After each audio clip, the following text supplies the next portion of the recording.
السلام عليكم ورحمة الله وبركاته. وكارياشي إسرائيل أيا كوجبنا يا مقالة غزة جارهان كوفرت مقالة خان يونس وحين برنامج كعاوة إذن كهينا كوحها إسكعابين تأصوب بندقي لبكار أو كميدا كارياشا مركبة نوع عسرية ميليترية إسرائيل أي كود قالميان جودها مقالة غزة أنت أي كودين ورضا يدقينتا أي عاوة كل حجبنا يا جودها مقالة واربحين عجيبة ينهلكا إذن كجهنا qodobada sidoo kale barnaamijka caawa aad ku maqli doonto waxa iyana kamida wasiirada Israa'iil oo caawa isku mari waayay wixii laga sameyn lahaa dagaalka marinka Gaza iyo nuuca heshiis ee la galay Hamas iyana waan isla eegi doonaa qodobada sidoo kale barnaamijka aad ku maqli doonto caawa waxa kamida wiilkii uu dhalay ra'iisul wasaaraha Israa'iil Netanyahu ayaa caawa lagu dhagan yahay booliiska Israa'iil ayaa baaritaan ku bilaabay maxay tahay sababta waryaable ayaa halka ku jira oo aad maqli doontaa qodobka ugu dambeeyana barnaamijka waxaan idinku haynaa sirdoonka Israa'iil gaar ahaan Mossad ayaa caawa war ka soo saaray Ismaaciil Qaani oo taliyaha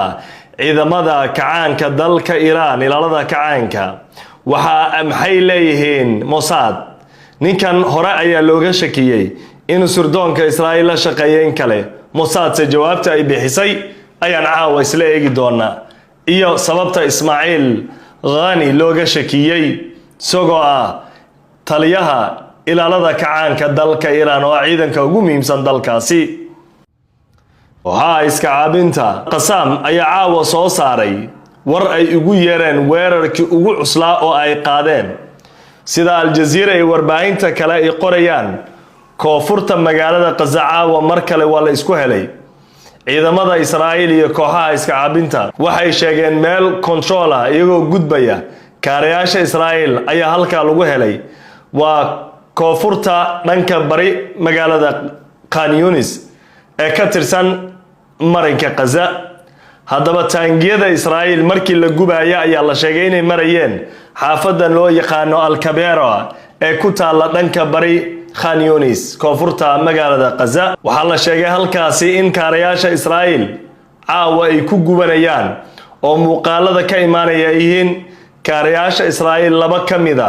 oo caawa halka ku gubanaya waa mar kale oo ciidanka Israa'iil kaarayaashooda iyo ciidankooda lagu hela Gaza muddo gaaban gudaheeda isbuuci hore waxay ahayd isbuuc aad u adag maanta oo isniina isbuuci labaadna uu bilaabanayo waxay Israa'iil ku bilaabanaysaa iyadoo kaarayaasheeda la gubay ciidankeedana lagu helay Gaza xilli Israa'iil Trump madaxweynaha Mareykanka uu soo jeediyay inay xal nabadeed raadiyaan si loo soo daayo kontonka qof ee laga haysta Israa'iil laakiin wasiirada xagjirka maamulka Netanyahu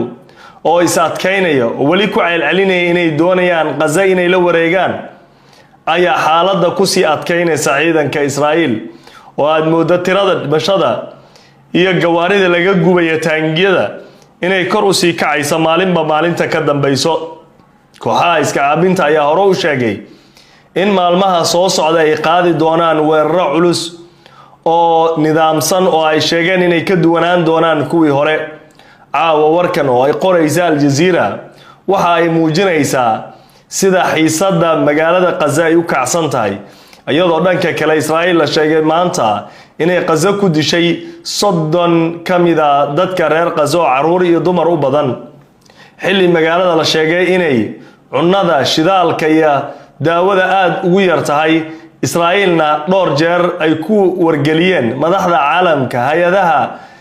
dhanka ka shaqeeya kaalmada iyo bani'aadanimada in Israa'iil ay fasaxdo cunada laakiin maamulka Netanyahu ayaa lagu eedeeyay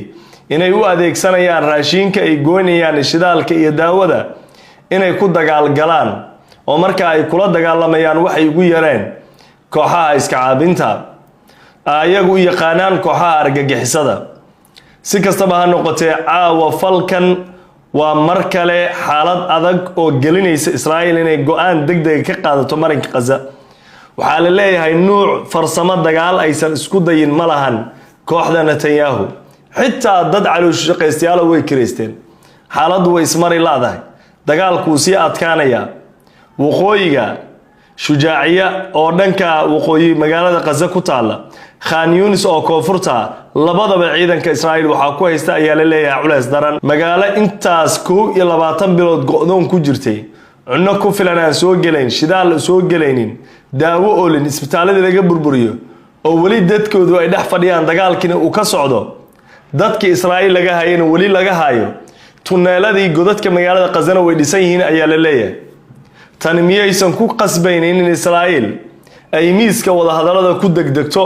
oo ay ku qasbanaato inay wada hadallo ogolaato waa waxa caawa ay ka kulmeen golaha wasiirada xalay ee ka kulmeen oo ay doonayaan in dagaalka xal loo helo oo uu ku qasbay madaxweynaha Mareykanka oo dadkooda laga haystay maalin walba codsiyo u soo dirsanayaan oo ay leeyihiin adaan ku aaminaynaa in ka badan inta Netanyahu la aamino dagaalkan xal hayno looga keeno way walaalaha qiimiga loo qodobka iyo wixii ku soo kordho wali macada tirada dhimashada ciidanka Israa'iil ka dhimatay dhaawaca waa war mar dhow soo dhacay xilligan barnaamijku duubayo ayuu soo dhacay waxa laga yaabaa faahfaahinta iyo macluumaadka dambe inaad barnaamijyada aroornimo iyo kuwa dambe aad ku maqasho laakiin hadda intaan ognahay waa in kooxaha iska caabinta barteedu Telegramka ay soo dhigeen laba kaaro oo ay gubeen oo markeefa ah iyagoo ku gubay koonfurta magaalada Gaza gaar ahaan dhanka bari xaafadda Al-Kabera halkaas oo ay ku heleen ciidanka Israa'iil intaas ayaa warka hadda sugan oo aynu hayno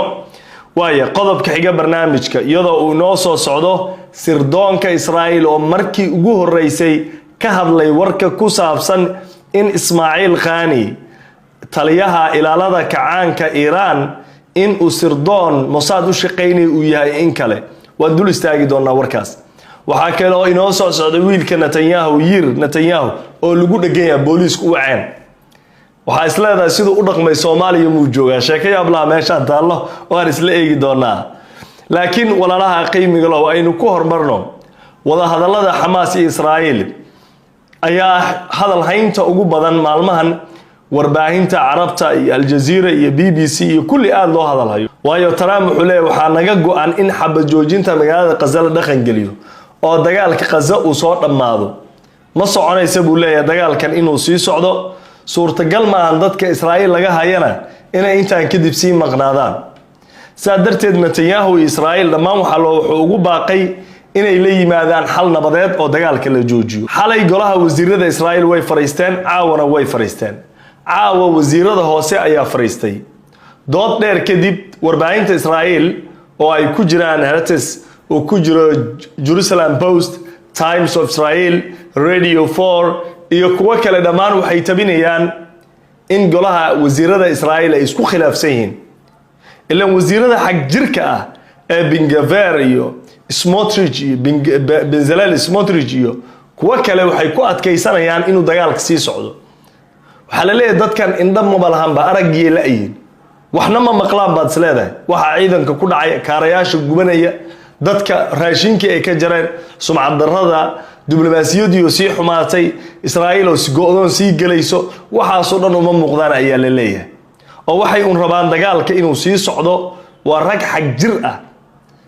inkastoo argagixisa ay dheheenin dawladaha reer galbeedka haddana haday raggan meesha muslimiinta joogi lahayn argagixisa loogu yeeri lahaa wuxuu xaq jirnimo waa dhaafeen ana qof xaq jir haduu qofka noqdo qulubi uu ku dhaco oo tarax tago wuxuu iloobaa xaqiiqda waxyaabaha runta dhan ma arki karo qofka wax isaga khiyaali uu sameystay nimanka wali waxa uu sawiran Gaza inay qabsadaan Gaza inay dhistaan Gaza inay xarun ganacsi ka dhigaan wali riya ku jirto oo Israa'iisha weyn inay dhisaan ayaa ku jirto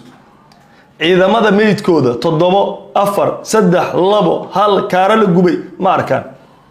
ma arkaan adduunka sida uga qayliyay oo ayaga dambiye dagaal iyo lagu eegay ilaa ra'iisul wasaarahoodii adduunka maanta loogu yaqaan in uu yahay nin xasuuq geystay wasiirkii gaashaandhigga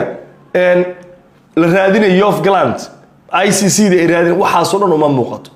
waxa u muuqato qiyaali iyaga ay sameysteen oo Israa'iisha weyn waaye si kastaba ha noqotay arrintaas caawa isku mari waayeen baa la leeyahay laakiin Netanyahu Times of Israel sidoo qoraa Netanyahu wuxuu leeyahay waxa inaga go'an dagaalka Gaza inaan soo afjarno si Iran nuclearka ay sameysanayso aan maarta uga hortagno macnaha Netanyahu waxa u muuqato Gaza hadda horta inay uga khatar badan tahay Iran taabashada Iran ay taabteen magaalooyinkii Israa'iil ee gantaalada hypersonic lagu dhuftay Iran hubka cusub ay hadda raasanayso Netanyahu wuxuu arkaa halis inay tahay nidaam dhisan oo xoog leh oo si dhismaya ayuu u arkaa Iran wuxuu arkaa nidaam samaysanaya nuclearka midkiisa halista ah sadarsi dagaal ayuu meesha uga soo muuqdo Israa'iil waxa leeyahay dagaal la'aan ma joogi karto Netanyahu iyo kooxdiis dagaal la'aan ma joogi karaan waa inay xiisad iyo xaalad abuuraan isagoo dacwo ay ku socoto maxkamad ay ku socoto oo gudaha Israa'iil musuqmaasuqiyo dambiye kale lagu haysto ayuu dhinac kale dagaal la furaya markaasuu markasta wuxuu leeyahay maxkamada ay ugu socoto dagaal ay ugu socdo maxkamada laga joojiyo way walaalaha qiimiga loo qaybaha markaynu uga gudubno waxaanu dul tagi doonaa warar kale oo dheeraada laakiin marka hore intaynu u gudbin Ismaaciil Qaani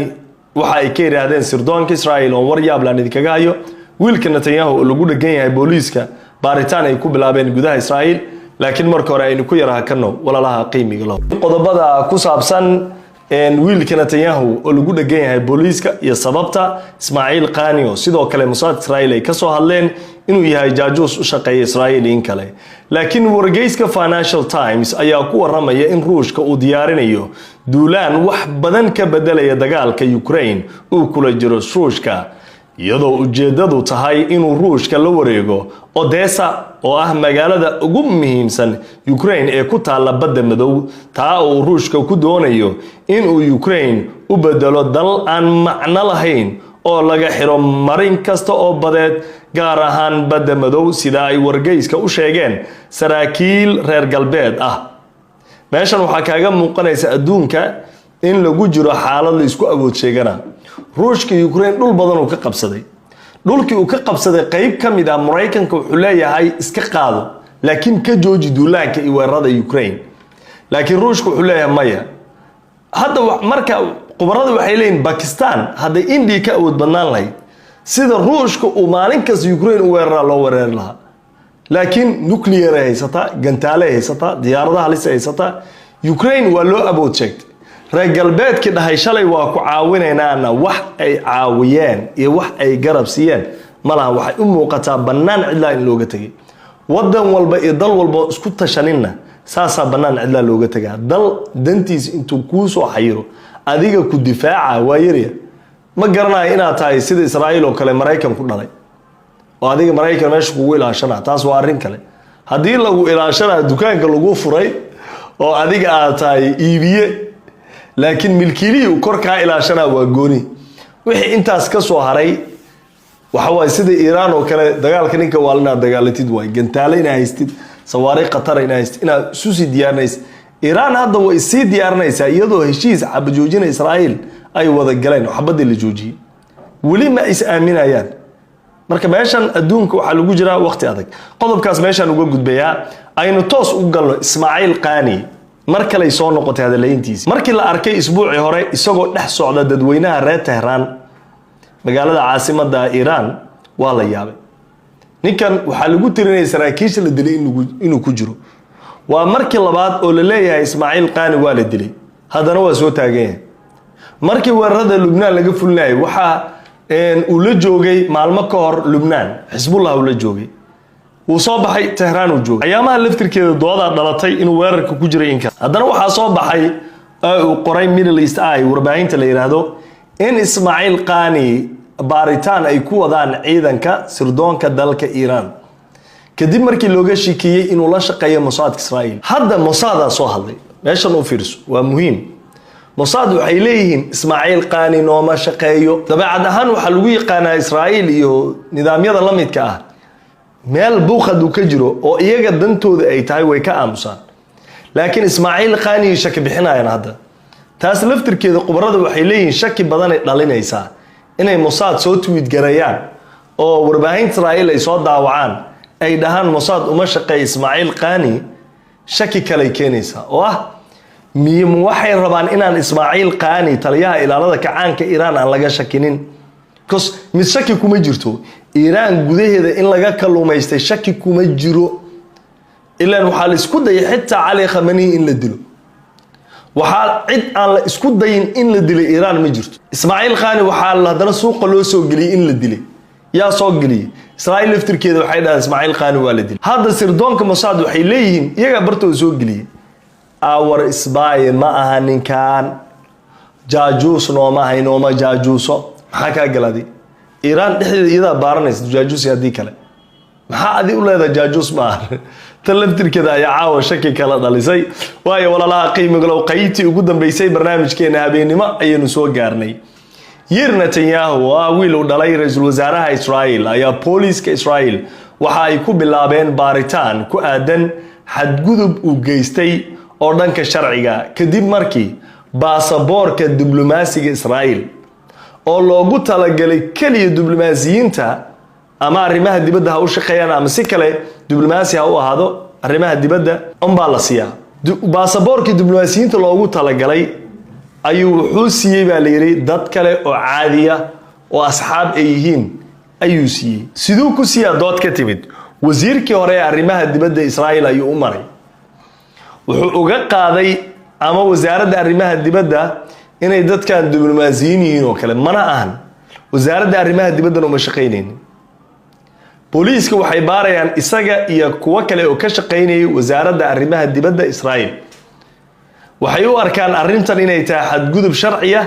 iyo siyaasadda arrimaha dibadda Israa'iil oo dhaawac u gaarsiinay wiilka Netanyahu sheekada wiilka Netanyahu Yair Netanyahu waxay ku soo aaday xilli aabihiis loo haysto ku takrifal awoodeed iyo sidoo kale musuqmaasuq oo labadii isbuucba mar maxkamad la keeno geed walba lacaankiisu dhalaa maqli jiray hadda wiilkiis Yair Netanyahu ayaa sheekadii aabihiis bilaabay